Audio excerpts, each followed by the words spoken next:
اعوذ باللہ من الشیطان الرجیم بسم اللہ الرحمن الرحیم الحمد للہ رب العالمین الصلاۃ والسلام علی سیدنا و مولانا ابی القاسم محمد وعلی اہل بیتہ الطیبین الطاہرین واللعن الدائم علی اعدائهم الی قیام یوم الدین رب اشرح لی صدری ویسر لی امری واحلل عقدۃ من لسانی یفقهوا قولی۔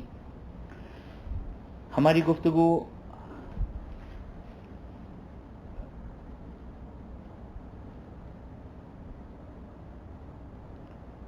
ان نجاسات میں چل رہی تھی جو نجاسات میں چل رہی تھی کہ جو نماز میں معاف ہے۔ پہلا پوائنٹ بیان ہوا کہ زخم یا پھوڑے کا خون۔ دوسرا مورد جہاں پر نجاست معاف ہے اور وہ بھی صرف خون میں ہی ہے، وہ ہے جب بدن یا لباس پر خون ہو اور 1 درہم سے کم ہو۔ کون سا خون معاف ہے اس کی تفصیل بیان ہو گئی۔ مسئلہ نمبر 447۔ خب کرائٹیریا کیا بیان ہوا کہ 1 درہم سے کم ہو۔ ابھی 1 درہم کی ڈیفینیشن نہیں آئی ہے، وہ انشاءاللہ 449 میں بیان کریں گے کہ 1 درہم کی کوانٹٹی اور مقدار کیا ہے۔ تو ابھی مسئلہ نمبر 447 میں بیان کرتے ہیں کہ جیسے مثال کے طور پر یہ کپڑا ہے، یہ لباس ہے، لباس کے ایک طرف خون لگا اور دوسری طرف سے وہ خون ظاہر ہو جائے، تو اب آیا دونوں کو ٹوٹل دیکھا جائے گا؟ یعنی ٹوٹل کا مطلب یہ ہوتا ہے کہ اوپر کا حصہ پلس اندر کا حصہ، اس کو ملا کر 1 درہم ہونا چاہیے، یعنی جو دھبا پڑا ہے وہ 1 درہم سے زیادہ نہ ہو۔ امید واضح ہو گیا ہوگا۔ مثال دوں کہ اندر کی طرف یعنی کپڑے کے اندر کی طرف جو جسم سے ٹچ ہے، اسے ضروری تو نہیں کہ جسم کا خون ہو، باہر سے بھی خون لگ سکتا ہے، کسی بھی مسلمان کا خون۔ تو فار ایگزامپل اوپر کی طرف آدھا درہم ہے اور آدھا درہم سے کم، یعنی ٹوٹل جو ہے وہ اوپر اور اندر دونوں ملا کر 1 درہم سے کم ہے، یوں دیکھیں گے، یا یہ کہ اوپر فار ایگزامپل 1.25 درہم ہے اور نیچے آدھا درہم ہے، تو ٹوٹل کتنا ہو گیا؟ 1.25 درہم، تو معاف نہیں ہے۔ تو کس طرح کیلکولیشن کریں گے؟ تو فرماتے ہیں کہ ابتدا میں یہ بیان کرتے ہیں کہ جی اسی طرح کہ ٹوٹل یعنی جمع نہیں کرنا ہے، بلکہ جو بھی میکسیمم والی مقدار ہے اس کو لے لیں گے۔ یعنی کیا مطلب؟ مثال کو 1.25 درہم کا اسپاٹ یہاں پر ہے، اب 100% تو ظاہر نہیں ہوا ہے وہاں پر، 1.25 درہم چلیں ہم، 1.25 درہم کا اسپاٹ اوپر ہے، 1.25 درہم کا اسپاٹ نیچے ہے، تو اب اگر ہم 1.25 پلس 1.25 دیکھیں تو یہ ہو گیا 1.5 درہم، تو معاف نہیں ہونا چاہیے۔ اور ہم اگر 1.25 درہم دیکھتے ہیں تو معاف ہونا چاہیے۔ تو فرماتے ہیں کہ اس کو 1.25 درہم سمجھیں گے، یعنی دونوں کو الگ الگ حساب نہیں کریں گے، صحیح نا، بلکہ ایک ہی حساب کریں گے، یعنی یہ ایک ہی چیز ہے۔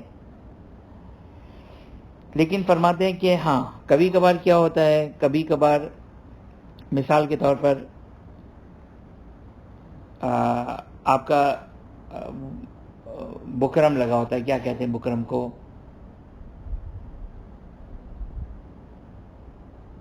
جو کالرز وغیرہ میں بھی لگائے جاتے ہیں، جو کالر کو ٹائٹ کرنے کے لیے ہوتا ہے، انشاءاللہ، یعنی جو کپڑا جو ہے وہ ایک اندر سے کپڑے کے اندر کپڑا ڈالا گیا ہے، تو یا بعض اوقات عرفاً 2 ہے، لیننگ بولتے ہیں، لائننگ، شاید لائننگ بولتے ہیں اس کو، استر بکرم شاید لائننگ، تو اندر جو ڈالا جاتا ہے تو اس سے یہ عرفاً الگ الگ ہے. لہذا جو ہم نے اگزامپل دی تھی کہ پونا اور پھر پونا دوسری طرف آیا ہوا ہے تو وہ 2 شمار کیے جائیں گے، تو 1.5 درہم کے برابر اس کا عرفاً کہلائے گا.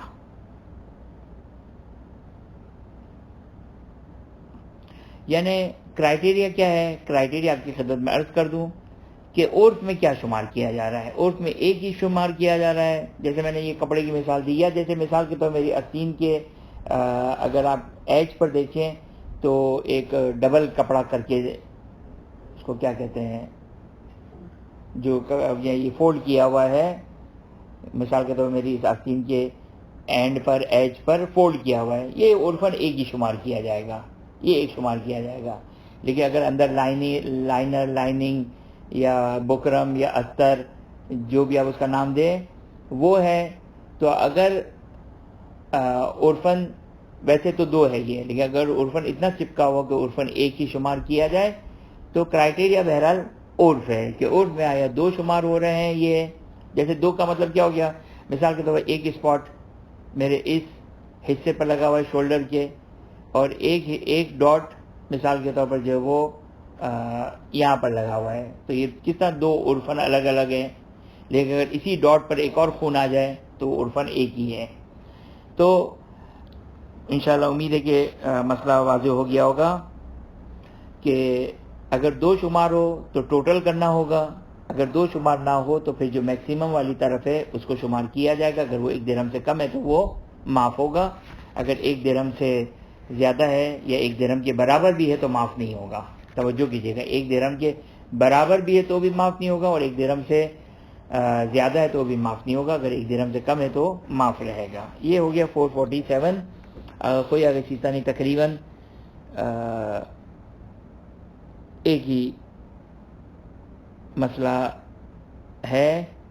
خوب، مسئلہ نمبر 449. اچھا، آگے سیستانی نے 440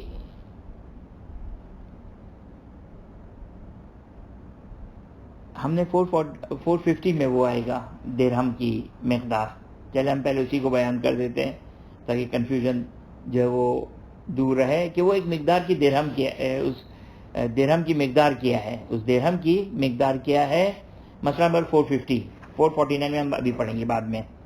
450 450 میں کیا کہتے ہیں، یہاں پر 3 نظریے ہیں، ایک آغا خوئی کا نظریہ، ایک آغا سیستانی کا نظریہ، اور ایک شاید مشہور کا نظریہ، لیکن بہرحال وہ بھی ایک نظریہ موجود ہے. ٹوٹل 3 نظریے ہیں. ایک نظریہ یہ ہے کہ یہ جو انگشت ہے، یہ میری انگلی جو آپ دیکھ رہے ہیں شہادت کی انگلی، اس کا جو اوپر والا پور ہے، اوپر والا کٹ ہے جو یہاں پہ لکیر بنی ہوتی ہے، درہم شہادت والی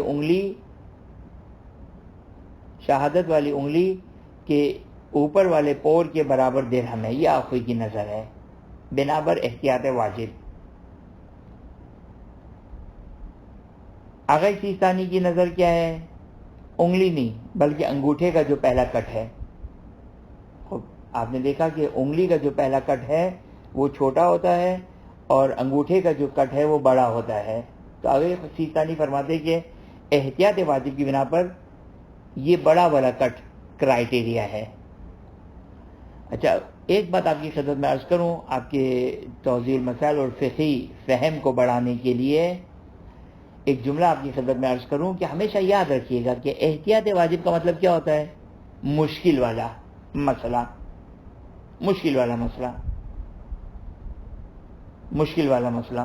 ہمیشہ احتیاط واجب میں یہی مراد ہوتی ہے. یہ قانون یاد رکھیے گا، یعنی مجتہد احتیاط واجب لگاتا ہے یعنی مشکل والا مسئلہ ہے. یہ خوب ممکن ہے کوئی آ کر آپ یہاں پر سوال کریں کہ وہ آغا سیستانی کا تو آسان مسئلہ ہے. توجہ کیا آپ نے، آغا سیستانی کا مسئلہ یہاں پر تو آسان ہے آخوئی کے کمپیریٹیولی، اگر کوئی کہتے ہیں کہ اتنی کم مقدار ہونی چاہیے، اس سے زیادہ نہیں ہونی چاہیے، آگے سیستانی کہتے ہیں کہ نہیں، انگوٹھے کا جو پور ہے، انگوٹھے کا جو کٹ ہے وہاں تک بھی معاف ہے، علل احوط الوجوبی، احتیاط واجب کی بنا پر، احتیاط واجب کی بنا پر تو نہیں ہونا چاہیے یہاں پر. تو یہ آگے سیستانی کی جو احتیاط واجب ہے وہ تھرڈ جو نظریہ ہے اس کے کمپیریٹیولی اور اس کے اگینسٹ میں یہ احتیاط واجب ہے، کیونکہ تھرڈ جو کرائٹیریا ہے وہ یہ، اگر آپ ہاتھ، میرا جو ہتھیلی دیکھ رہے ہیں، ہاتھ دیکھ رہے ہیں، اس کو آپ تھوڑا سا گول کریں، جب آپ نے گول کیا تو ایک نیچے اندر ایک کھڈا بن رہا ہے، کھڈا بنے گا، ایک گڑا بنے گا، صحیح نا، ایک تھوڑا سا اندر کی طرف ہول سی کیفیت آئے گی، یہ تھوڑا سا مزید بڑا ہے. تو آگے سیستانی احتیاط واجب لگاتے ہیں، اس کو دیکھتے ہوئے احتیاط واجب لگاتے ہیں، نہ کہ آگے خوئی والی نظر کو دیکھتے ہوئے احتیاط واجب لگاتے ہیں، صحیح نا. لہذا آگے سیستانی، اب یہاں پر ایک ٹیکنیکلی اور ایک نقطے کی طرف ملاحظہ فرمائیے.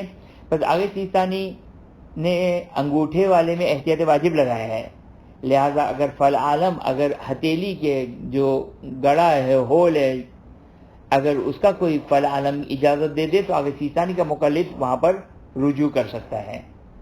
لیکن اب پرابلم، سوال یہ ہے کہ اگر کوئی نے سبابہ، یہ شہادت والی جو انگلی ہے، اس کے ایک پور میں احتیاط واجب لگائی ہے، اب نہیں معلوم کہ آگے، توجہ کریں، آگے خوئی کے لحاظ سے ہتھیلی والا جو ہول ہے اس میں بھی احتیاط ہے یا احتیاط نہیں ہے، اس میں بھی احتیاط ہے یا احتیاط نہیں ہے.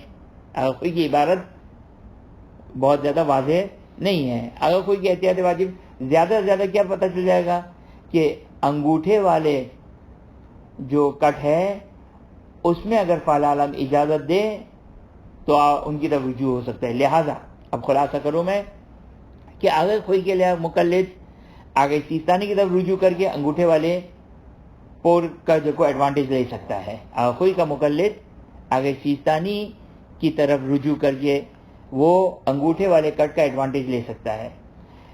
اب ایک نقطہ بیان کروں آپ کی خدمت میں کہ مثلا آگے خوئی کا کوئی مقلد ہے اور جس میں آگے خوئی نے احتیاط واجب لگائی ہے، شہادت یعنی یہ جو انگلی ہے شہادت والی، اس کے کٹ تک کی اجازت ہے، ایک پور کی اجازت ہے، اس سے زیادہ کی نہیں ہے، احتیاط واجب کی بنا پر اشکال ہے.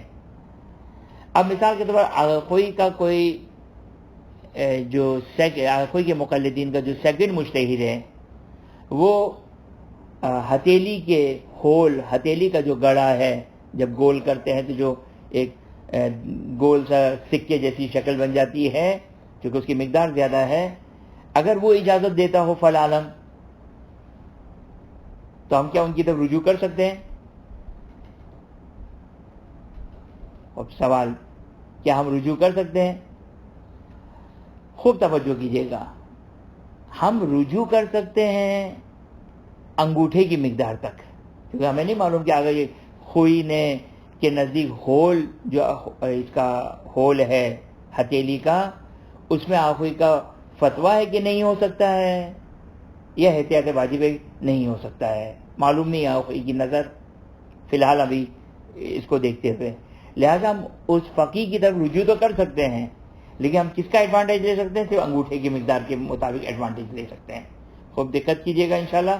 لیکن ان شارٹ یہ خلاصہ کر دوں، یہ میں نے صرف سمجھانے کے لیے ایک بات کہی تھی.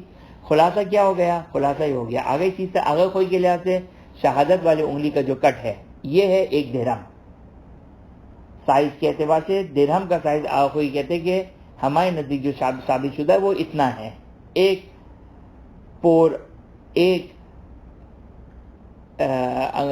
شہادت والی انگلی کا جو کٹ ہے، پہلا کٹ ہے، اس کی مقدار کے برابر جو وہ اس سے کم ہو تو معاف ہے. آگے تیسانی کہتے کہ نہیں، اس سے تھوڑا اور بڑھائیے، جو انگوٹھے کا کٹ ہے جو تھوڑا زیادہ ہے اتنی اجازت مل جائے گی. یہ بھی احتیاط واجب لگاتے ہیں. اور تیسری نظر کیا ہے جو کوئی آگے چیستانی کی نہیں ہے، شاید مشہور فقہا کی ہو، وہ یہ کہ ہاتھوں کا جو ہتھیلی میں جو ایک ہول سا بنتا ہے، گڑھا سا بنتا ہے جو نسبتاً تھوڑا بڑا ہوتا ہے، اتنی مقدار کا اگر خون ہے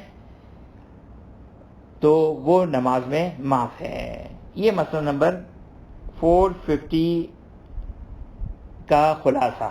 یعنی یہ درہم کا سائز ہے. درہم کا سائز آگوئی کے لحاظ سے شہادت والی انگلی کا پہلا پور، پہلا کٹ، آگے سیستانی کے لحاظ سے انگوٹھے کا کٹ جو پہلا کٹ ہے، اور مشہور فقہا جو کہ وہ ہتھیلی کا جو گڑھا سا بنتا ہے، ہول بنتا ہے، اتنا جو کہ وہ درہم ہے، وہ درہم ہے، اس سے کم ہونا چاہیے. اب آئیے مسئلہ نمبر 449. 449 میں دیکھیں کیا مسئلہ ہے. اس میں آگئے خوئی اور آگئے سیستانی میں اختلاف ہے اور فتوی کی حد تک اختلاف ہے. وہ کیا ہے مسئلہ؟ وہ مسئلہ یہ ہے کہ اگر ہمیں پتا تو ہے کہ خون لگا ہے، لیکن یہ نہیں سمجھ میں آ رہا ہے، یہ نہیں پتا چل رہا ہے کہ آیا یہ درہم سے کم ہے یا درہم سے زیادہ ہے، درہم سے کم ہے یا درہم سے زیادہ ہے. یعنی اس کی ہمیں کوانٹٹی سمجھ میں نہیں آ رہی ہے کہ آیا یہ تو مسئلہ سمجھ میں آ گیا، مسئلہ شرعی معلوم ہے. مسئلہ شرعی کیا ہے؟ آگے خوئی کے لحاظ سے انگلی کا ایک پور، آگے سیستانی کے لحاظ سے انگوٹھے کا ایک پور. مسئلہ شرعی تو پتہ چل گیا، لیکن یہ جو مقدار ہمارے بدن پر، لباس پر خون لگا ہے، یہ آیا ایک درہم سے کم ہے یا ایک درہم سے زیادہ ہے؟ نہیں معلوم ہے. ایک درہم سے کم ہے یا ایک درہم کے برابر یا اس سے زیادہ ہے. تو یہاں پر آگے سیستانی فرماتے ہیں کہ خوب معاف ہے یہ. جیسے عام طور پر اس کی میں مثال دوں، بعض اوقات مثلا انسان کی پیٹھ پر مثلا ایک صاحب کہہ کر چلے گئے کہ آپ کی پیٹھ پر خون لگا ہوا ہے، اور ہمیں معلوم ہے کہ خون لگا تھا، یا انہوں نے کہا تو ہم کو پتہ چلا کہ خون لگا ہوا ہے. اب وہ تو کہہ کر چلے گئے، اب شرٹ اتار کر دیکھنا ممکن نہیں ہے، نہیں معلوم کہ آیا وہ ایک پور سے زیادہ یا ایک پور سے کم ہے، نہیں معلوم ہے. تو آگے سیستانی فرماتے ہیں کہ معاف سمجھو، آپ سمجھو کہ معاف ہے، صحیح معاف ہے. یہ آگے کوئی کہتے کہ نہیں معاف نہیں ہے، یا تو آپ احتیاط کریں، شرٹ چینج کر لیں، یا پاک کر لیں، یا معلوم کر سکتے تو معلوم کر لیں. لیکن اگر یہ تینوں چیزیں ممکن نہیں ہیں تو آپ اس شرٹ میں جو کوئی نجس والے شرٹ میں نماز نہیں پڑھ سکتے ہیں. جب آپ کو شک ہو جائے، یعنی پتہ نہ چل رہا ہو کہ آیا مقدار درہم سے کم ہے یا کم نہیں ہے. اگر کم ہے تو معاف ہے، کم نہیں تو معاف نہیں ہے، اور پتہ نہیں چل رہا ہے، تو آگے سیستانی فرماتے کہ یہاں پر بینیفٹ آف ڈاؤٹ ملے گا اور آپ جو ہے وہ معاف سمجھے اسے. لیکن آگے کوئی فرماتے کہ بنی علی عدم العفو، بنا رکھیں گے کہ معاف نہیں ہے. صحیح. اگر سیستانی کی لحاظ سے بھی تحقیق ضروری نہیں ہے، اگر سیستانی کی لحاظ سے بھی تحقیق ضروری نہیں ہے. خوب، پس آگے سیستانی نے کیا کہا؟ معاف ہے. ایک ایکسیپشن بیان کرتے آگے سیستانی. وہ کیا ہے ایکسیپشن؟ وہ یہ کہ پہلے مقدار سے زیادہ تھا، پہلے مقدار سے زیادہ تھا، اب مقدار سے کم ہو چکا ہے. یعنی مثلا پہلے اس کو اس طرح ایگزامپل دوں میں آپ کو کہ اس کو پریکٹیکلی کس طرح ایگزامپل دوں کہ اگر پہلے اکثر تھا، پہلے زیادہ تھا، درہم کے برابر یا درہم سے زیادہ تھا، اب شک ہو رہا ہے کہ کم ہوا یا نہیں ہوا. مثلا ہم نے ایک حصہ یا ہم نے پورا پاک کر لیا، مثلا بدن پہ خون لگا تھا، مثلا اس کو ایج پہ میں بناؤں، یہاں پہ خون لگا تھا، ایک درہم سے زیادہ تھا، اب ہم نے پاک تو کر لیا، کچھ حصہ خون صاف ہو گیا، اب کچھ حصہ خون کا باقی رہ گیا ہے. اب نہیں معلوم کہ اب کم ہوا یا نہیں ہوا ایک درہم سے. تو آگے سیستانی فرماتے اب معاف نہیں ہے. کیوں؟ جواب کیا ہوگا؟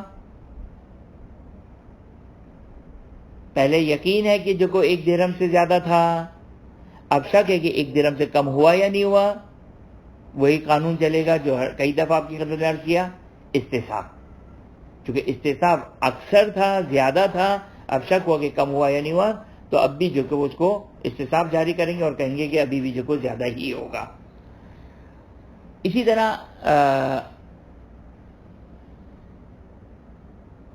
اگر کوئی کے اعتبار سے الٹا مسئلہ کہ پہلے 1 درہم سے کم تھا کنفرم، اب 1 درہم سے زیادہ ہوا یا نہیں ہوا، یہ تھوڑا نسبتاً سمجھنا آسان ہے.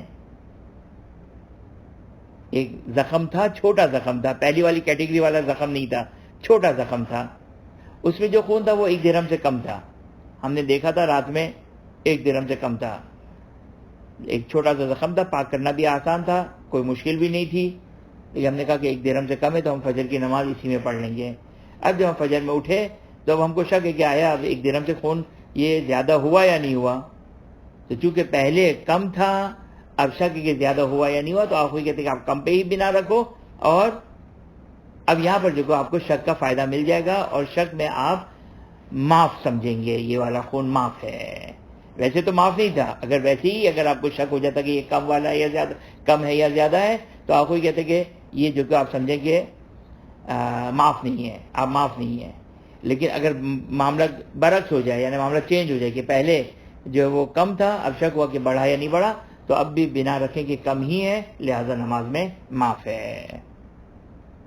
یہ ایک سچویشن کو بیان کیا ان دو بزرگوار نے. مسئلہ نمبر 449 کا دوسرا پوائنٹ،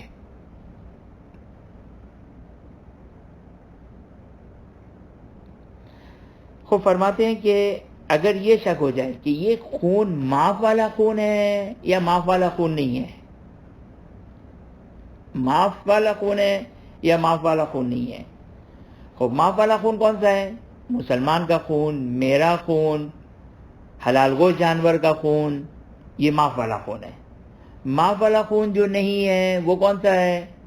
حیض کا خون، استحاضہ کا خون، یا نجس العین کا خون.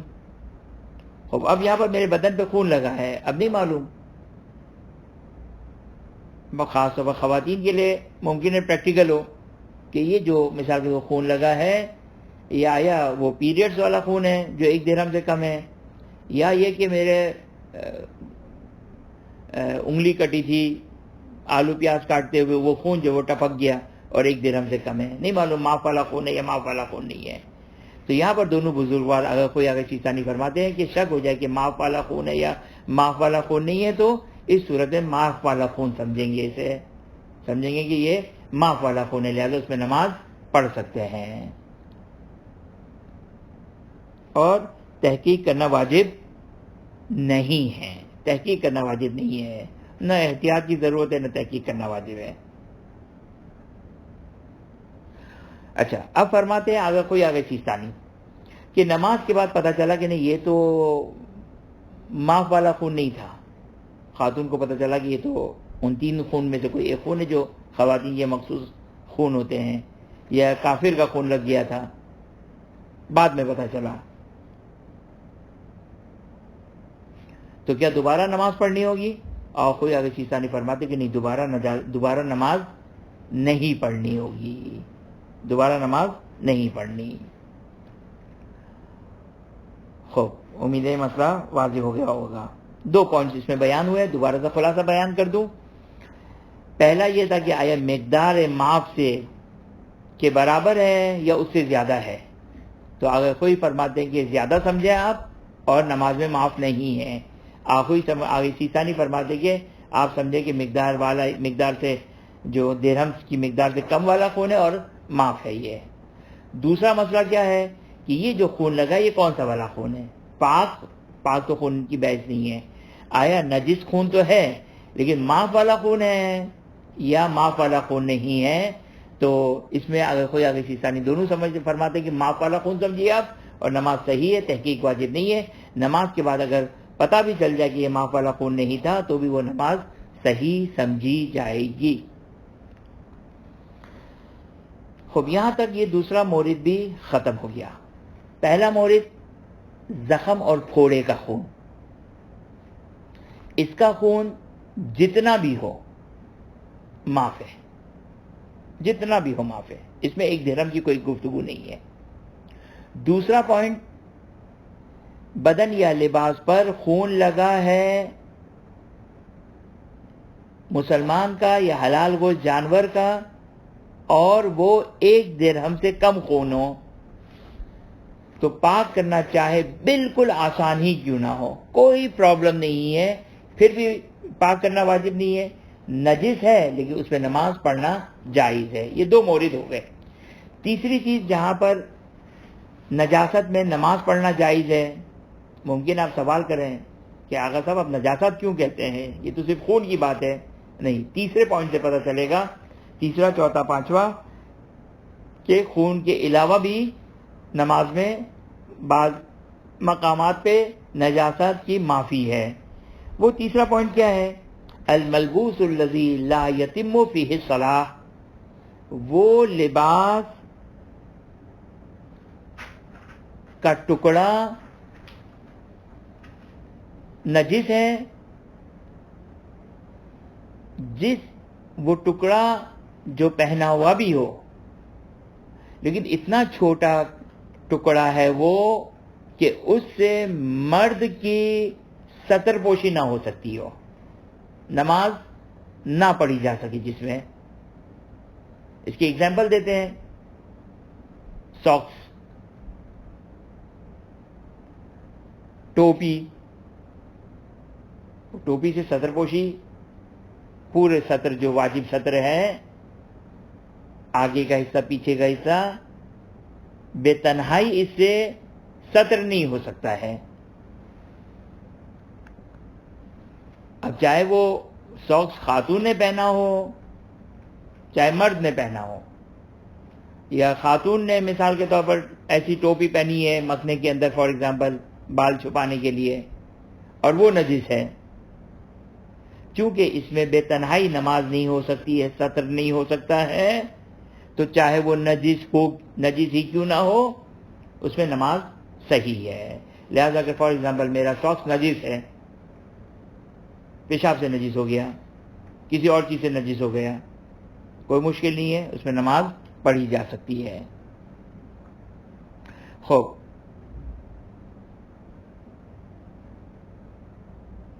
یا مثال کے طور پر انگوٹھی ہم نے پہنی ہے، انگوٹھی نجس ہے، کوئی مسئلہ نہیں ہے۔ گھڑی پہنی ہے، گھڑی نجس ہے، کوئی مسئلہ نہیں ہے، اس میں نماز، چونکہ یہ بے تنہائی سطر نہیں کر سکتا ہے تو اس میں اگر یہ نجس ہے، باقی ہمارا بدن پاک ہے، بدن نجس نہیں ہونا چاہیے۔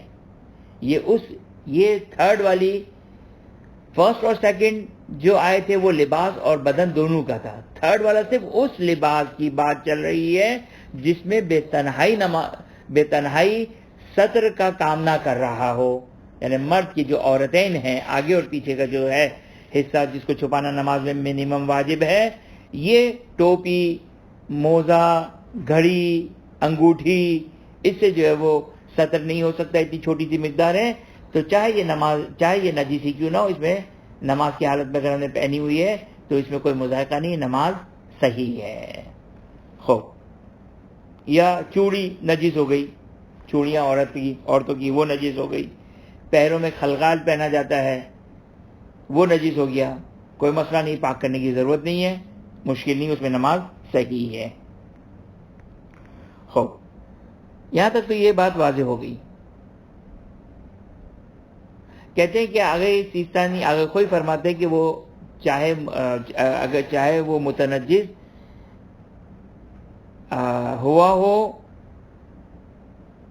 اب یہاں سے خوب توجہ کریں، یہاں سے تھوڑا مشکل ڈیٹیلز آئیں گی، پہلے آگے سیستانی کا جو چھوٹا مسئلہ ہے اس کو بیان کر دوں۔ آگے سیستانی کہتے ہیں کہ احتیاط واجب کی بنا پر شرط یہ ہے کہ وہ لباس نجس مردار کا بنا ہوا لباس نہ ہو،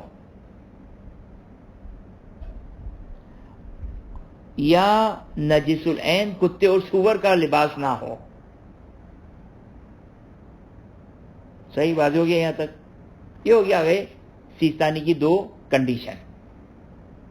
کہ وہ جو لباس ہے وہ نجس مردار کا بنا ہوا نہ ہو اور یا نجس العین کتے یا سور کے اجزاء کا بنا ہوا نہ ہو. یہ ہو گئی آگے سیستانی کی کنڈیشن. آگے کوئی کیا فرماتے ہیں؟ آگے کوئی فرماتے ہیں کہ پہلے تو یوں فرماتے ہیں کہ وہ جو نجاست لگی ہے چاہے نجس چاہے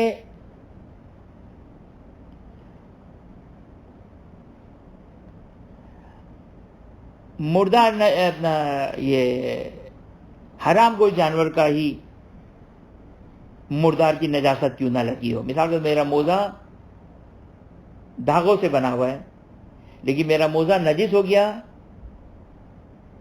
بلی کا مردار پڑا ہوا تھا اس کو ٹچ ہونے کی وجہ سے. کوئی کہتے ہیں کوئی بات نہیں، معاف ہے، یہ معاف ہے، سارا معاف ہے، معاف ہے. صرف ایک شرط لگاتے ہیں کہ اس مردار کے اجزاء میرے لباس پر نہیں آنے چاہیے. اس مردار کے اجزاء میرے لباس پر نہیں آنے چاہیے.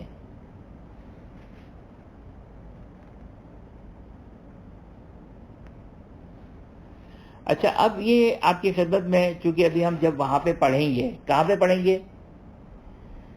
نمازی کے لباس کی شرائط، نمازی کے لباس کی کنڈیشنز، تو وہاں پہ مزید کچھ باتیں واضح اور روشن ہوں گی.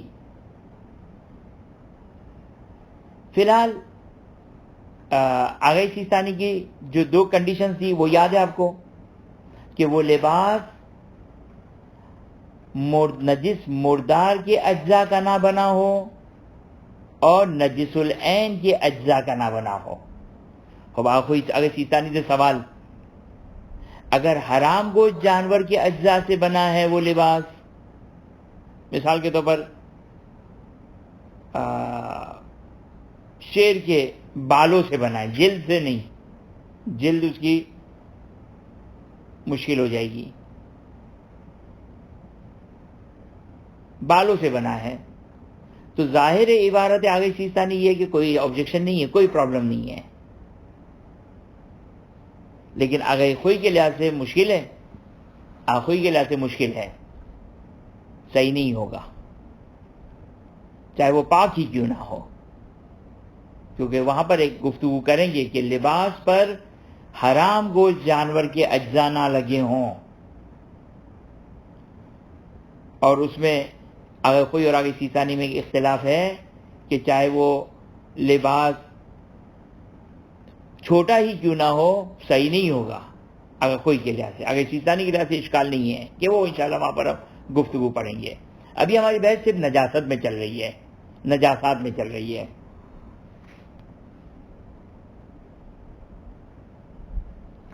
بس خلاصہ بیان کر دوں میں آگے سیستانی کا.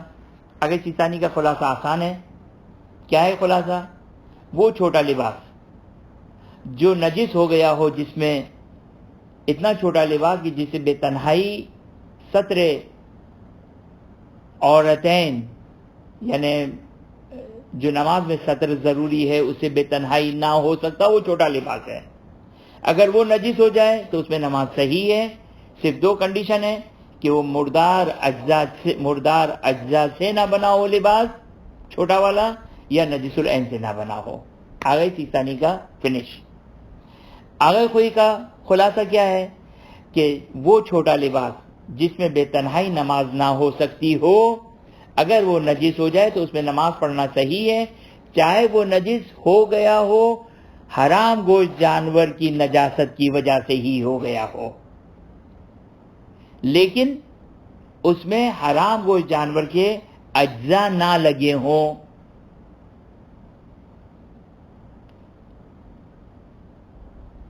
اسی طرح اگر وہ لباس نجس العین سے بنایا گیا ہو، مردار سے، کتے سے، سور سے، تو چاہے چھوٹا لباس ہی کیوں نہ ہو اس میں نماز نہیں ہو سکتی. یہ آخوی نے بھی بیان کیا، آگے سیستانی نے بھی یہ نقطہ بیان کیا. مسئلہ نمبر 451.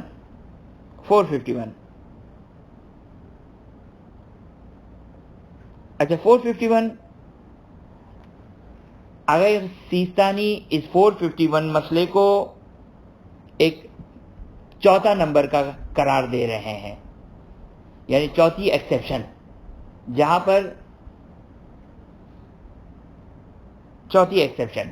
جہاں پر نماز میں نجاست معاف ہے. پہلے میں آگے سیستانی کی عبارت پڑھتا ہوں، پھر آخری کی عبارت پڑھتا ہوں. آگے سیستانی کی عبارت کیا ہے؟ المحمول المتنجس.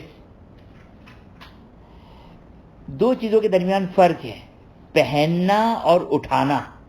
اس کو ہم سمجھیں، پہننا اور اٹھانا.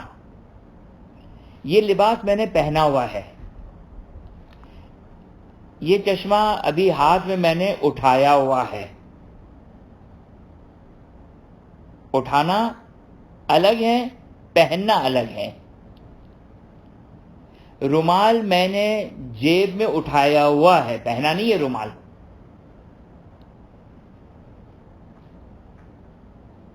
لیکن ٹوپی پہنی ہوئی ہے، ساکس پہنے ہوئے ہیں، لباس پہنا ہوا ہے، شلوار پہنی ہوئی ہے.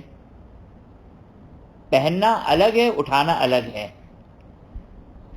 آگے سیستانی فرماتے کہ المحمول المتنجس، متنجس چیز کو اٹھانا، چاہے وہ 10 میٹر کا لباس ہے، 10 میٹر کا کپڑا ہے.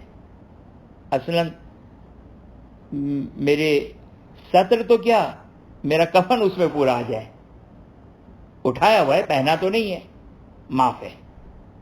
نماز میں اگر میں نے اٹھایا ہوا ہے نجس کپڑا، نجس چیز، تو چاہے وہ کتنی بڑی اس کا سائز کیوں نہ ہو.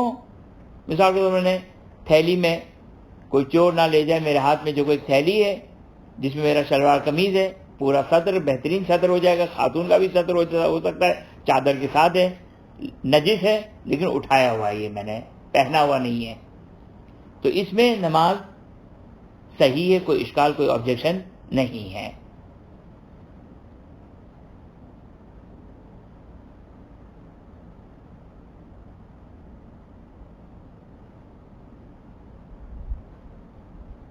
خوب، یہ تو آگے سیستانی دونوں کے اعتبار سے اجمالی مسئلہ آ گیا. یا مثال کے طور میری جیب میں کچھ سکے ہیں، کرنسی نوٹ ہے جو نجس ہے، فار ایگزامپل خون کی وجہ سے نجس ہو گئے، لیکن میں اٹھایا ہوا ہے جیب میں، کوئی مسئلہ نہیں، اس میں نماز صحیح ہے، کوئی اشکال نہیں ہے. خوب، یہاں تک 4th پوائنٹ ہو گیا. اب مسئلہ نمبر 451 اس کے انڈر میں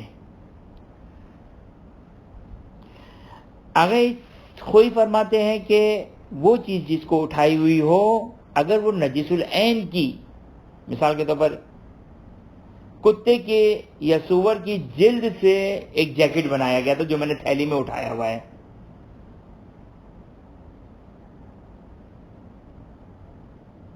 یا مردار کی جلد سے اس کو بنایا گیا ہو اور اس کو میں نے تھیلی میں اٹھایا ہوا ہے، یا ہاتھوں میں اٹھایا ہوا ہے، میرے ہاتھ خشک ہے، وہ چیز بھی خشک ہے. الخشک و مال خشک لا یتجسبک، یعنی خشک کو نجس نہیں کرتا ہے. یہ ویسے مزاحیہ سینٹنس ہے، عربی اور فارسی کا مخلوط سینٹنس ہے یہ. خشک کبھی بھی ایک دوسرے کو نجس نہیں کرتے ہیں. تو میں نے ہاتھ میں جو کہ وہ کپڑا اٹھایا ہوا ہے، وہ جیکٹ اٹھائی ہوئی ہے جو کتے کے جلد سے بنایا ہوا ہے، یعنی نجاست کی جلد سے بنایا ہو گیا ہے.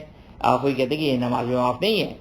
ہاں، اگر جو ہے وہ اگر میرا لباس، نارمل لباس اگر نجس ہوتا، اس کو میں نے اگر ہاتھ میں اٹھایا ہوتا تو اس میں کوئی پرابلم نہیں تھی، اس میں نماز صحیح تھی.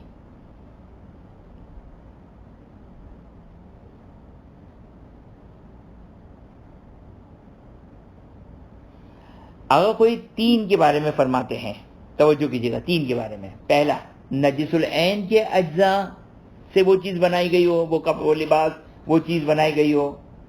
مثال کے طور پر چلیں اس کی بہت ہی پریکٹیکل مثال دوں میں. میری گھڑی کا بیلٹ لیدر کا بیلٹ ہے اور مردار سے بنایا گیا ہے، کتے یا سور کی لیدر سے بنایا گیا ہے، یا یا حرام گوشت جانور کی اسکن سے بنایا گیا ہے. یہ 3 لیدر کا بیلٹ ہے. اچھا یہ تو خیر پہننے ہوئے میں آ جائے گا، لیکن حتیٰ یہ جیب میں بھی ہو، خوئی کے اعتبار سے جیب میں بھی ہو تو اس میں آگے خوئی کے اعتبار سے نماز صحیح نہیں رہے گی.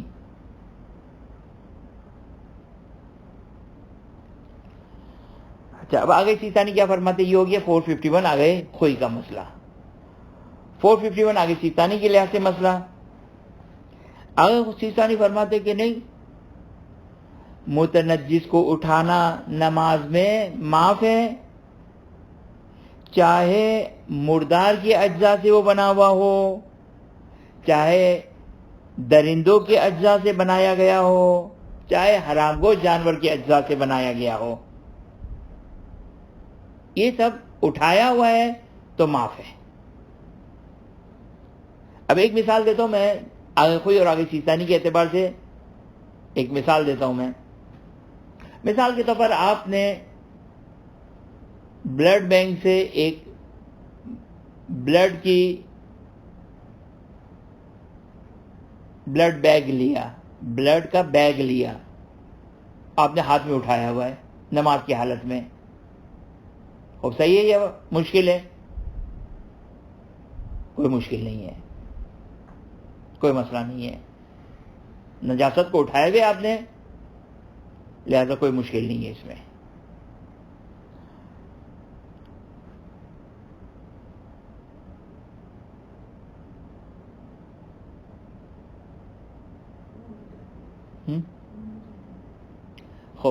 خون عین نجس ہے، لیکن کہاں پر انہوں نے کہا کہ عین نجس میں نہیں اٹھا سکتے ہیں؟ انہوں نے صرف 3 چیزوں کو ایگزامپٹ کیا: مردار، حرام گوشت جانور کا میتا، مردار، حرام گوشت جانور کے اجزاء اور عین نجس. 3 چیزوں کو کہا کہ اس کو اٹھانے میں بھی نہیں چلے گا. خون نہیں کہا انہوں نے، حتیٰ پیشاب بھی نہیں کہا، پیشاب کا بیگ لگا ہوا ہے. اچھا بعض اوقات تو بعض لوگوں کے لیے مجبوری ہوتی ہے، یورین بیگ لگا ہوتا ہے، لیکن یورین بیگ نہیں ہے، ہمیں یورین جو ہے وہ ٹیسٹ کے لیے دینا تھا، اس کی بوٹل ہم نے اپنی جیب میں رکھی ہوئی ہے، ہوتا ہی ہے، اور مشکل نہیں ہے، اٹھایا ہوا ہی ہے، کوئی مسئلہ نہیں ہے، نماز صحیح ہے، کیونکہ یہ پہنا نہیں ہے، اٹھایا ہوا ہے یہ صحیح.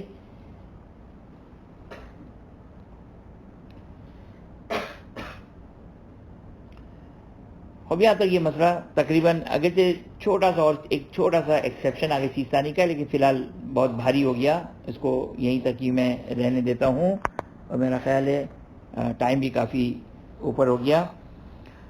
اس کے بعد جو 5واں مورد ہے جس کو آگے خوئی نے یہاں پر بیان نہیں کیا ہے، لیکن سیم ہے آگے خوئی اور آگے سیستانی، وہ انشاءاللہ نیکسٹ جو ہماری کلاس ہوگی، شاید نیکسٹ سیٹرڈے کو کلاس نہ ہو، انشاءاللہ نیکسٹ سنڈے کو کلاس رہے گی ہماری. نیکسٹ سیٹرڈے ہماری ٹریولنگ ہے، تو نیکسٹ سیٹرڈے ہماری کلاس نہیں ہوگی. نیکسٹ سنڈے اور اس کے بعد بھی 2 اور کلاس کا انشاءاللہ ماہ مبارک رمضان سے پہلے موقع مل جائے گا. تو انشاءاللہ یہ ٹاپک تو ختم ہو جائے گا، تھوڑا بہت ہم مطالعات بھی انشاءاللہ شروع کر دیں گے. وآخر دعوانا الحمدللہ رب العالمین وصلی اللہ علی محمد وآلہ الطیبین الطاہرین. جی آپ پوچھ لیجیے، میں بات کرتا ہوں. اچھا گھڑی کا آپ نے کہا کہ اگر ہاتھ رسٹ پہ باندھی ہوئی تو پہلے ہوئی کاؤنٹ ہوگی جی، اور اگر جیب میں اٹھائی ہوئی اس کے باوجود بھی نماز نہیں ہوگی. آگے خوئی کے لحاظ سے جی بالکل احسن. آگے خوئی کے لحاظ سے اگر جیب میں بھی، ہاں اگر وہ گھڑی ہم نے جیب میں ڈالی، تھیلے میں ڈالی، کہیں ٹریول کر رہے ہیں، میں احتکاب میں رکھ نہیں سکتے گھڑی، تھیلی میں ڈال کے اٹھا لیا تو جی اس میں بھی مشکل ہو جائے گی، اٹھانے میں مشکل ہو جائے گی. آپ خوئی کے لحاظ سے اگر حرام گوشت جانور یا مردار جانور کے لیدر سے بنایا گیا ہے. بڑی زیادہ کی کرنا ہے. اوکے جی تھینک یو. ویلکم. اس پہ میں بھی یہ پوچھنا چاہ رہا تھا کہ ایک تو پتلون کی ہوتی ہے اور اگر وہ پہنی ہوئی ہے کسی نجس جانور کی یا مردار جانور کی تو اس میں نماز ہو سکتی ہے. اور جیسے کہ ایک والیٹ بھی ہوتا ہے, والیٹ کا بھی پتا کہ یہ لیدر کس چیز کا ہے, کبھی آج کل پتہ نہیں کس چیز کا بنا ہے, ہاں اس میں والیٹ ہوتا ہے جی جیب جی میں, جی تو جی اس کے سلسلے میں کیا ہے جی حکم ہے؟ بالکل, بہت اچھا سوال ہے آپ کا, اچھا سوال ہے آپ کا. اور جیسے کہ وہ سیلر اور فوڈ کے کیسز ہوتے ہیں اس پہ لگا ہوتا ہے, جی جی جی لگا جی ہوتا جی ہے ایسے. دیکھیں اس میں بحسب ظاہر جو اگر ہم دو مسئلوں کو اگر ہم ملائیں تو اس نتیجے پر پہنچیں گے. ایک مسئلہ اگر آپ کو دیکھیں سوال کیا ہے, میں سوال کو ریپیٹ کر دوں. سوال کیا ہے؟ سوال یہ ہے کہ بعض اوقات لیدر آتا ہے, معلوم نہیں کہ آیا شرعی طریقے سے اس کو ذبح کیا گیا یا نہیں ذبح کیا گیا ہے. صحیح نا, یہ آپ کا سوال ہے. معلوم نہیں کہ شرعی طریقے سے ذبح کیا گیا ہے اس لیدر کو یا نہیں, جو گھڑی کا لیدر ہے, والیٹ کا لیدر ہے, آپ کا بیلٹ کا لیدر ہے. تو اگر ہم دو مسئلوں کو اگر جوائن کریں آگے خوئی کے, آگے سیستانی کے لحاظ سے تو ویسی کوئی پرابلم نہیں ہے, جیب میں ہے تو چاہے کنفرم لیدر ہو, کنفرم مردار کا ہو, ہمارا گیلا ہاتھ ٹچ نہیں ہو رہا ہے, جیب میں ہے, تو آگے سیستانی کے لحاظ سے تو کوئی پرابلم نہیں ہے.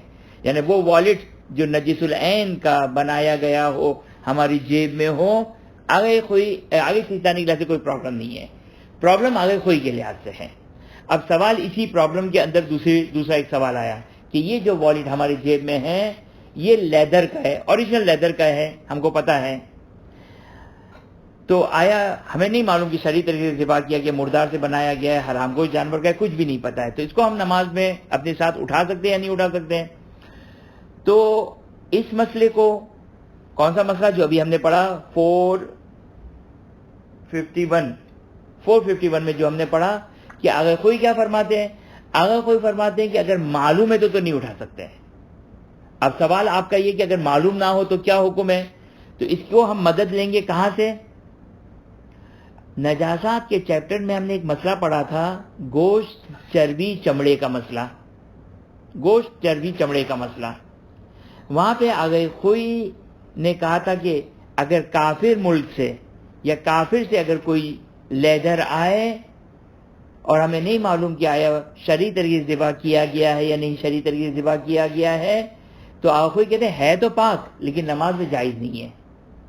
تو اب یہ والیٹ فار ایگزامپل ہم نے نان مسلم کنٹری سے لیا, اوریجنل لیدر ہے, ہم کو شک ہے کہ شرعی طریقے سے ذبح کیا ہے یا نہیں کیا ہے, تو اس مسئلے کی روح سے اگر کوئی کے لحاظ سے جیب میں رکھنا بھی جائز نہیں ہوگا. اگر یعنی ان شارٹ یہ کہ اگر کوئی کے لحاظ سے وہ والیٹ جس کا نہیں معلوم شرعی طریقے سے ذبح کیا ہے وہ لیدر سے بنایا ہے یا نہیں, اور ہم نے نان مسلم کنٹری سے لیا ہے, تو پھر اس صورت میں جو وہ ہم جو ہے وہ اس کو جیب میں نہیں رکھ سکتے ہیں. لیکن آگے سیستانی کے لیے, آگے سیستانی تو کہتے ہیں اگر کنفرم ہے کہ نجس العین لیدر سے یعنی مردار کے لیدر سے بنایا گیا ہے تو بھی جو کو جیب میں رکھنے میں کوئی مذائقہ نہیں ہے. دو سوال میرے پاس آئے ہوئے ہیں, میں اس کے جوابات دے دوں. جی کیا سوال ہے آپ کا؟ میں یہ کہہ رہا تھا کہ اسی طرح سے حکم اسی پہ وہ ساتھ رہتا ہے, سر اور پور کا کیس ہے یا بیل بچی ہوئی ہے آپ کی بیلٹ میں, تو اس کا بھی یہی ہوگا. سیم جی جی جی جی جی جی جواب آپ جی جی آپ یہ سوالات زیادہ کچھ ایک اور کرنا ہوگا. جی جی جی جی ایک سوال ہے کہ نجس العین کا مسئلہ ہے اٹھانے میں, یعنی ڈاگ اور پگ کی نجاست and blood and not blood and urine. جی اگر میں نے نجس العین اٹھانے میں اگر کوئی یہ لفظ کہا کہ نجس العین نہیں اٹھا سکتے تو یہ میری سلپ آف ٹنگ ہوگا. جو ہے وہ اگر ڈاگ, کتا اور سور, اور اگر خوئی کے لحاظ سے کتا, سور, مردار اور حرام کو جانور کے اجزاء سے بنایا ہوا ہو تو اٹھانے میں بھی آگے کوئی کے لحاظ سے مسئلہ ہے, لیکن پیشاب اور خون میں مسئلہ نہیں ہے. مسئلہ نمبر 449 میں استصحاب والا درہم سے کم یا زیادہ خون والے مسئلے میں سولوشن اگر سیستانی اور آخوئی کا سیم ہے, یعنی پچھلی حالت دیکھیں گے. جی پچھلی حالت دیکھنے میں سیم ہے, لیکن اصل مسئلے میں فرق تھا کہ ہم کو شک ہے کہ آیا ایک درہم سے کم ہے یا زیادہ ہے. آگے کوئی کہتے تھے کہ معاف نہیں ہے, آغا سیستانی کہتے تھے کہ معاف ہے، لہذا آغا سیستانی کے لحاظ سے زیادہ سے کم میں جب ہم کو شک ہو جائے تو استصحاب جاری کریں گے اور کہیں گے کہ اب معاف نہیں ہے، اور آغا خوئی کے لحاظ سے جو وہ کم تھا، شک ہے کہ زیادہ ہوا یا نہیں ہوا، تو استصحاب جاری کریں گے اور کہیں گے کہ ابھی بھی کم ہے۔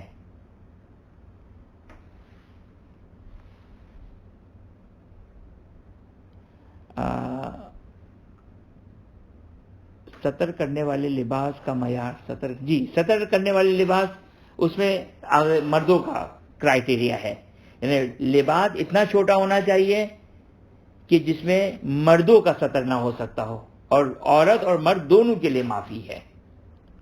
جی آپ کا کیا سوال ہے؟ جی میں یہ پوچھ رہا تھا کہ جو آپ نے سب سے پہلے شروع میں بتایا تھا کہ کپڑے کے دونوں طرف کا جو ہے وہ ناپنا چاہیے، جی وہ کس شرط پہ ہے کہ جیسے آپ کہہ دیا تو اکیلی ایک ہی اس طے کا ہے دوسری لباس کا، یا آپ کہتے کہ اس میں ایک سطر ہو یا اس میں بکرم ہو، تو اس کا آپ دونوں کر کے آپ اس کو ناپیں گے، باہر کا اور اندر کا، اس کا حجم یعنی درم سے اوپر کم ہے یا زیادہ ہے۔ اس کے سلسلے میں میں کچھ وضاحت چاہوں گا کہ جی آپ کر دیجیے جی کہ اس کو واقعی میں ہمیں ہر طرح سے دونوں طرف کا ہی دیکھنا چاہیے، ناپنا چاہیے، یا صرف ایک طرف کا دیکھنا چاہیے، اکیلا ایک ہی سنگل کپڑا ہے اس کا؟ جی دیکھیے اس مسئلے کو میں جو اچھا ہوتا ہے، اچھا اس مسئلے کو میں دوبارہ سے ڈسکرائب کر دیتا ہوں۔ دیکھیں بعض اوقات اوور لیپ اس طریقے سے ہوتا ہے کہ عرف میں دو الگ الگ شمار کیے جاتے ہیں، لوگ یہ کہتے ہیں کہ دو کپڑے ہیں، اگر دو الگ الگ ہوں تو دونوں کو الگ الگ کاؤنٹ کریں گے، اور ایک درہم سے کم نکلا تو معاف ہے ورنہ معاف نہیں ہے۔ لیکن بعض اوقات اتنا چپکا ہوا ہوتا ہے، جیسے مثال کے طور میری یہ آستین کی جو بارڈر ہے، اس کا جو کپڑا ہے وہ دو ہیں، دو اوور لیپ کیے ہوئے ہیں، لیکن چونکہ عرف میں اتنا چپکا ہوا یہ ایک ساتھ ہی ہے کہ عرف جو کہ وہ اس کو ایک ہی شمار کرتی ہے، توجہ کیا آپ نے؟ تو یہاں پر ایک طرف کو دیکھ لیں کافی ہے۔